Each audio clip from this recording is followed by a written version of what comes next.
So this morning, we tried to frame that this sector is struggling to keep pace with the bad guys, and that it's getting a little bit worse, and that there's some competing philosophies.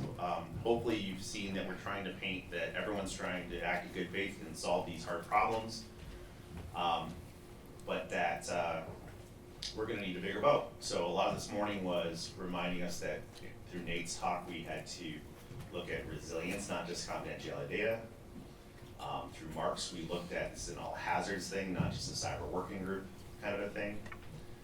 We know some of the stakes are the closures of rural hospitals or delayed, degraded, denied patient care that can affect outcomes and even loss of life. And as we head into this afternoon, one of the things we wanted to do when we're in DC that we don't always get to do in our San Diego events or on the road is get the branches of government that can help us fix these things. So these are public-private partnerships. And as we pivot out of lunch, we're gonna start with presidential intent or executive intent with two members of the newest part of the White House called the Office of the National Cyber. One of the newest now, no longer the newest. One of the newest, ooh. It goes fast, second newest. One of the newest parts of the executive branch of the White House, the Office of the National Cyber Director. And without reviewing the entire schedule, you're also gonna hear some CISA perspectives, which is the newest federal agency. You're gonna hear some legislative branch perspectives, and then you're gonna hear from HHS with some other talks in between. But to start our double feature of the White House, of the Office of the National Cyber Director, we're really pleased to have Seeyew here. When we met you, he was working for Senator Warner and drove an incredibly important paper called Cybersecurity is Patient Safety. Woo-hoo. And it really kind of put on the table. Now, not moving forward. It put on the table, this is not just a HIPAA thing, or just a data thing. And now, leading one of the teams in Office of the National Cyber Director, and we'll introduce his colleague after him. So for the next 25 minutes or so. Yeah. Take it away. Sure. Welcome. Well, nice to be here. I learned a lot from Josh and Bo and Kristen and Jeff about healthcare and cyber, so it's really great to be back here after a couple years of hiatus.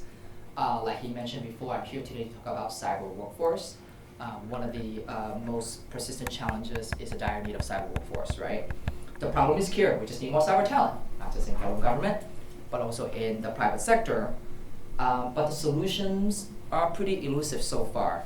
The number of open cyber jobs, approximately 500,000 nationwide, it's enormous, and the trend must improve. But with this challenge, I like to think about it as an opportunity. We have an abundance of talented individuals in this country who can do the work, but only if we can connect them to the work and explain to them how they can help the nation. It is truly one of those jobs that are with a purpose, no matter whether you work for the federal government or the private sector, doing the work in cyber, protecting healthcare systems, protecting water utilities, you are protecting our nation. So it's truly a job that is good paying, that's meaningful, and with a purpose. So how do we get there? Well, before we talk about it, let's talk about it from a healthcare standpoint, right? I always like to tell Josh every time I see him, I'm like, I don't know whether we should train healthcare folks to know cyber or train cyber folks to care about healthcare. I don't know. So if you have an answer, let me know. I'll stay here for a few minutes right after. Teach me, help me, and my team is here as well. But the thing about challenges in healthcare and in cyber workforce is that there are three challenges. First, most Americans don't see themselves to do cyber work. They think it's too technical. They still envision the guy in a hoodie sitting in the basement, hacking, defending, drinking Mountain Dew, right?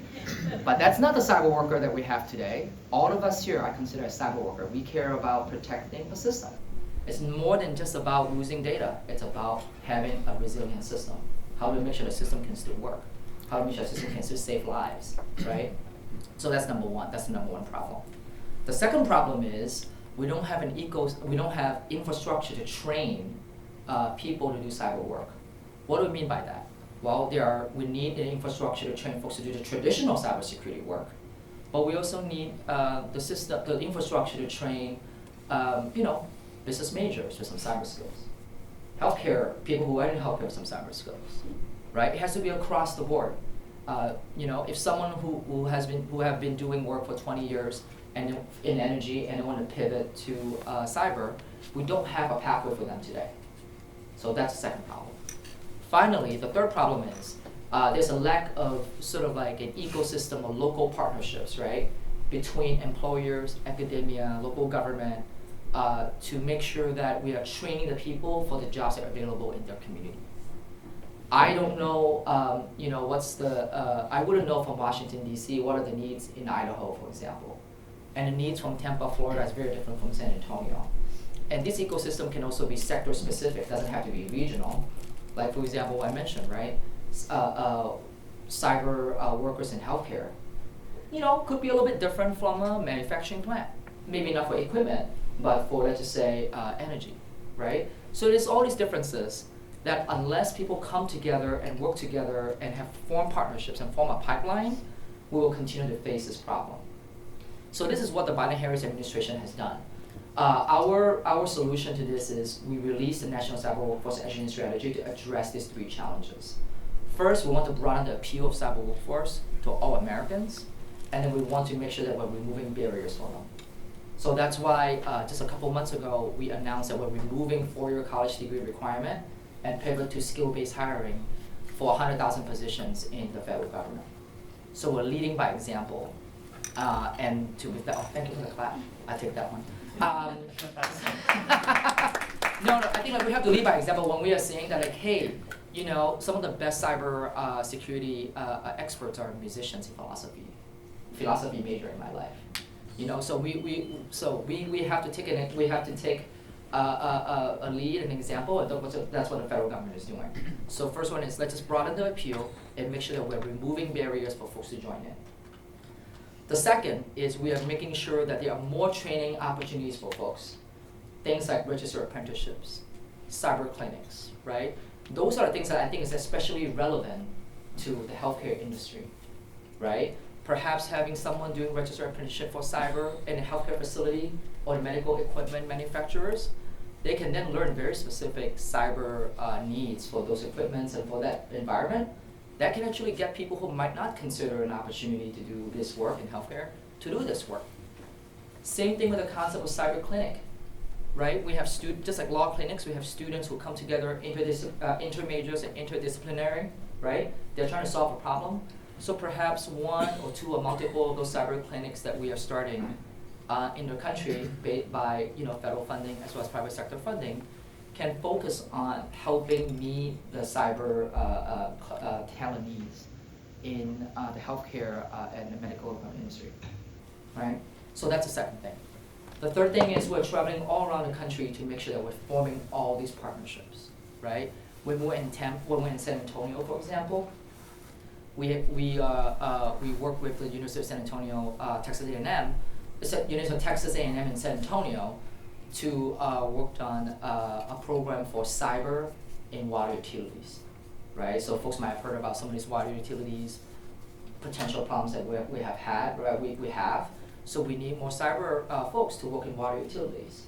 So that's what we are doing today. So I guess, what are some of the other progress that we have been doing, right? Department of Labor announced a lot of funding for registered apprenticeships in the past couple of months. So I highly encourage folks who are thinking about the cyber workforce angle for healthcare to think about whether a registered apprenticeship it's a pathway to get some talent to doing this work. Okay? So with that, I just want to kind of give a quick overview of what we are doing, what we plan to do, and I would like to open it up to some questions. I would like to start by thanking you for providing us all this good information, everything. I do have another question regarding the requirement for the cyber clinic and the other federal apprenticeship programs that the government is offering.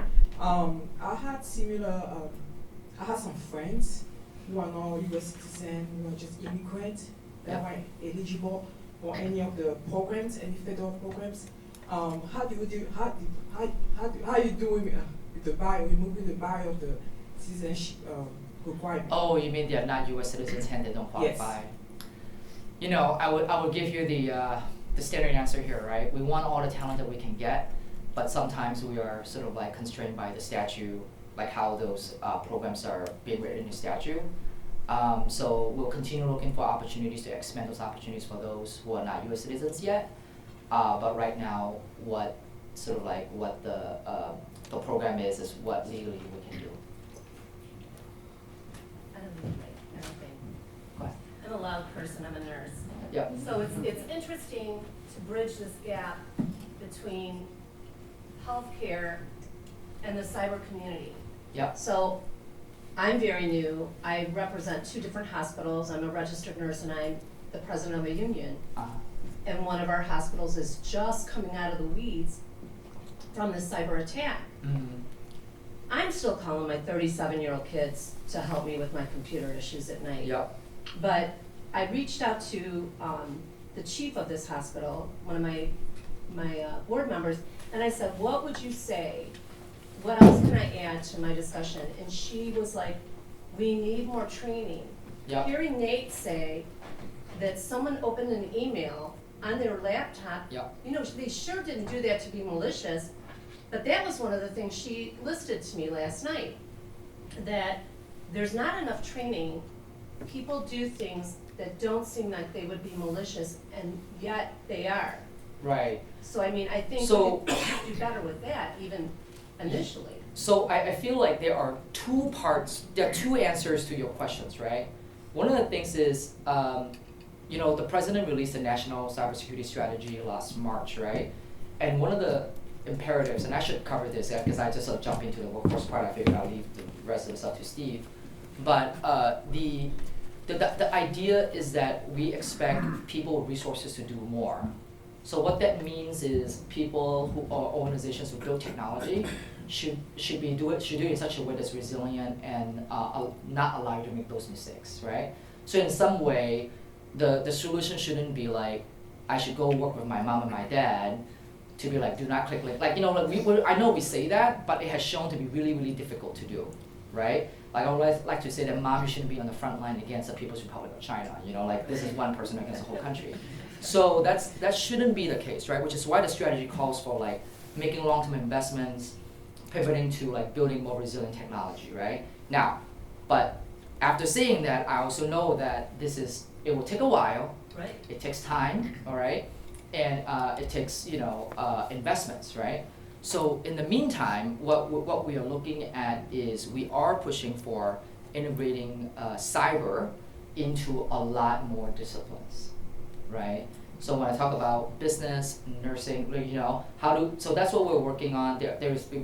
We have a grant that is ongoing right now from NSF and NSA to help educators integrate some of these cyber into the cyber elements into the curriculum, right? But that also takes time, but hopefully a little shorter. But in terms of current employees, right? I think has to start from the very top, right? Like I don't get the sense of like administrators or CEOs understand even like the cyber risk just yet. People don't see cyber risk as one of the business risks that they have. I think they're just starting to.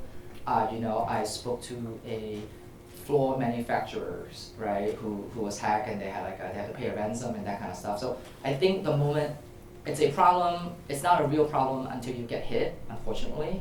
So I don't have a good answer for you on how to train people to not click links because it just hasn't been proven to work.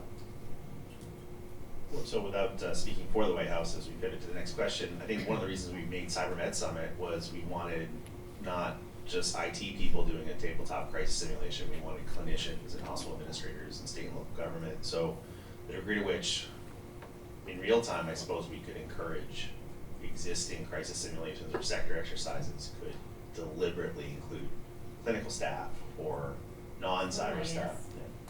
For sure. I think that was also in the, I worked at universities for many years. One place you can get some things is, have you ever considered talking to the local university's marketing department and computer science department, saying, can you come up with a one-pager that I can hand off to my staff that gives them those tips that they need to remember to look at for cyber? At least it's a stopgap until these trainings are in place. And that could be utilized. Every university, a lot of them are moving toward capstone projects. Yep.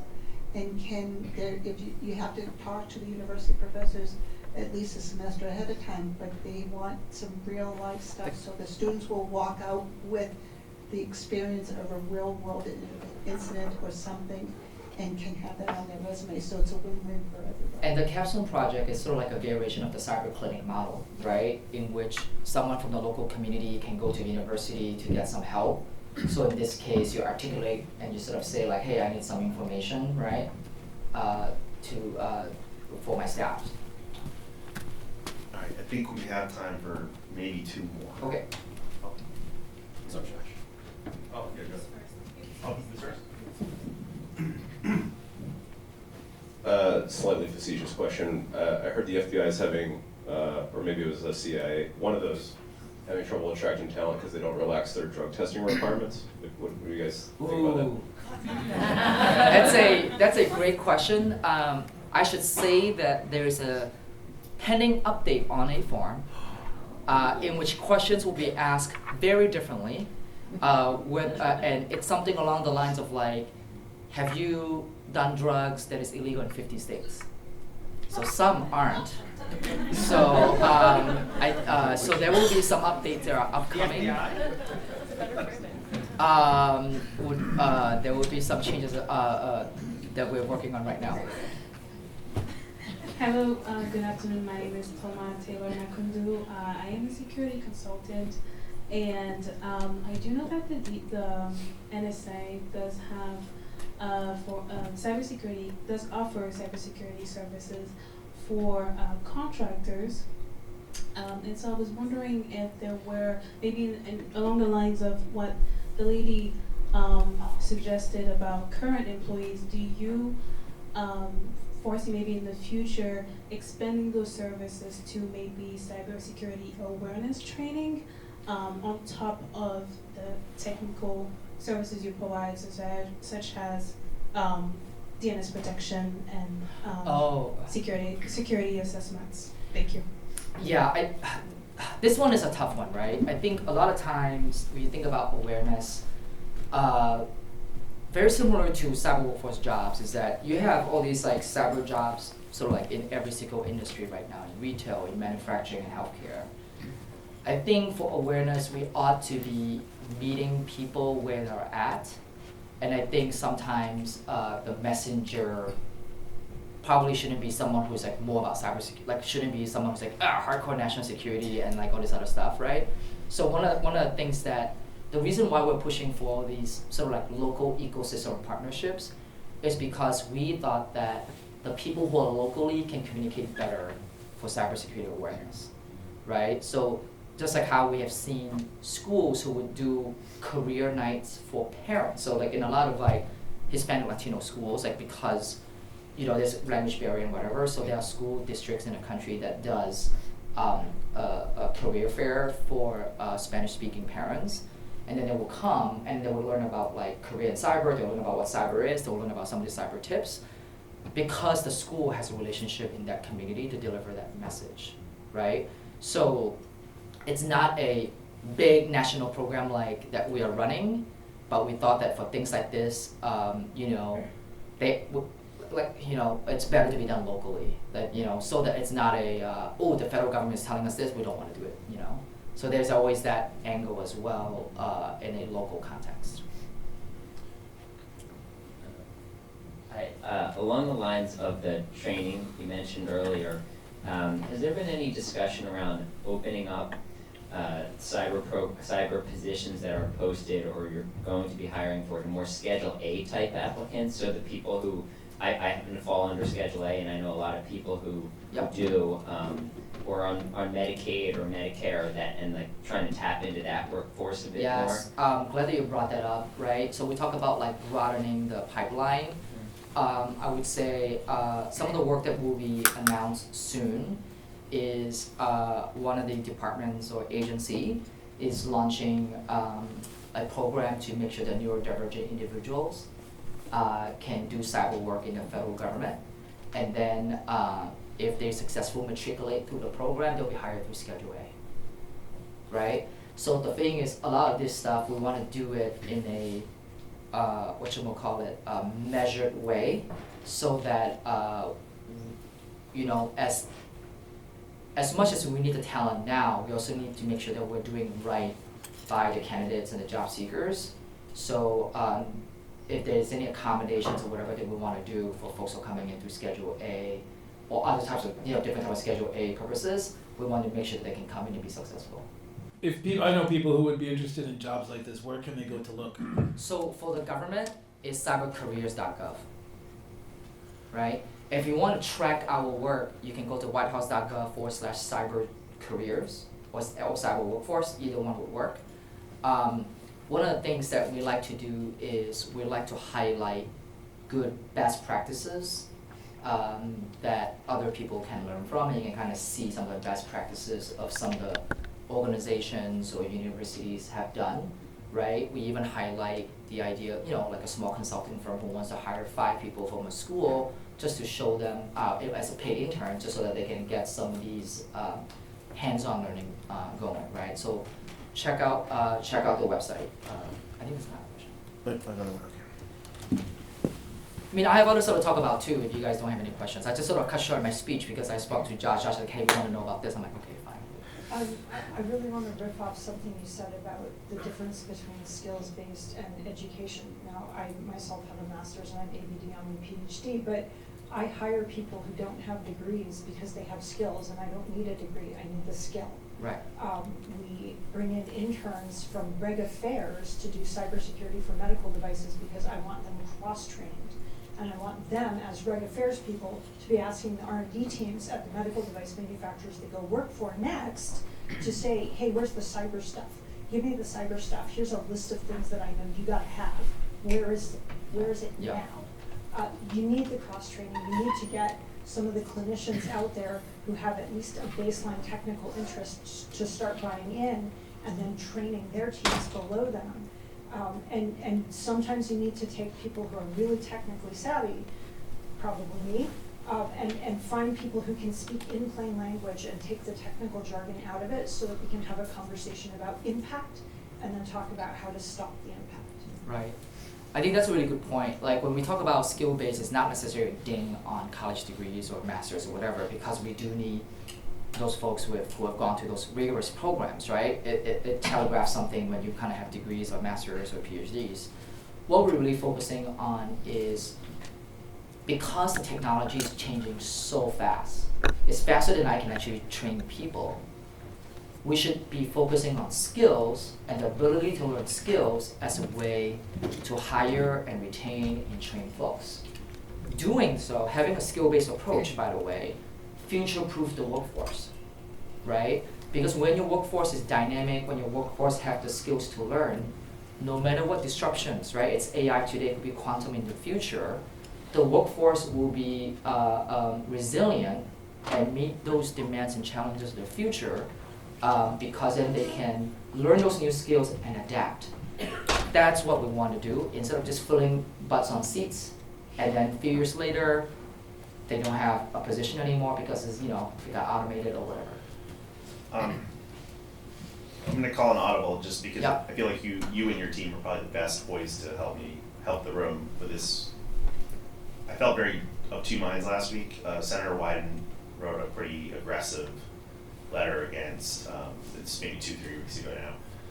He was referring United Health Group and Change Healthcare to the FTC and SEC for investigation, and one of the items they called out was that the CISO had never been a CISO before, and with such an awesome responsibility for a publicly traded company and critical infrastructure. And on the one hand, I said to myself, yeah, this is a systemically important entity, it's critically important. Of course, we need our top talent to fill these critically important national security roles. On the other hand, I know we don't have enough CISOs, Right. and many CISOs for the next 5 to 10 years will be learning on the job. Yeah. So did your program look at prioritizing with scarce talent pool of currently qualified, how they might be encouraged or deployed, and also the grace to have graduated expectations as we ramp people up. So I'm not gonna go against Senator Wyden, right? Right. Like that's not the point here. But what I would say, yeah, Steve, come on. So what I would say is this, right? Is that when we look at the problem with cyber workforce, you see a lot of problems everywhere. Okay, you see problems in like leaderships not understanding the risks of cyber. You see middle managers issues with cyber and lack of cyber skills, and you see lack of opportunities for some of the early career folks to get into cyber because of degree requirements, right? What the position that we've taken in terms of implementation is that we can solve all at once, and what we've realized is the early career people today will be the future leaders, right? So we have taken the bet of just trying to make sure that more people can be part of the cyber careers right now. So a lot of the focus is not about just like getting 5 more CISOs, it's about like, let's just get 1,000 more people interested in cyber career. I'm betting some of them will be really good CISOs in the future. It's sort of like the focus that we have taken. I think there's one more question, or not? Okay, so with that, I think I'm just gonna close out, right? Is that, we just need more Americans to join cyber workforce so that all Americans can benefit from the cyberspace. And then I think until we kind of have that understanding, it's really hard, for us to kind of move forward, right? So my hope is, as you think about, after my talk today, as you think about how we talk to folks, I think one of the ways that I encourage folks to think about is how do we demystify cyber careers, cyber roles, to make sure that it's more accessible to all folks from all sectors and all majors. Not all jobs require the hardest technical skills. Some of them do, I'm not denying that, and we need some of those people, but there's also, we need a lot of people who are like maintaining the HVAC that is now digitized, right? Or, people who are designing medical equipments right now, and they might not have cyber in mind, So you can kind of like, you gotta have to think through how this permeates everything. If you don't do that, then we're gonna have a rough road ahead of us. All right, I'm gonna invite Steve to come up. Go ahead.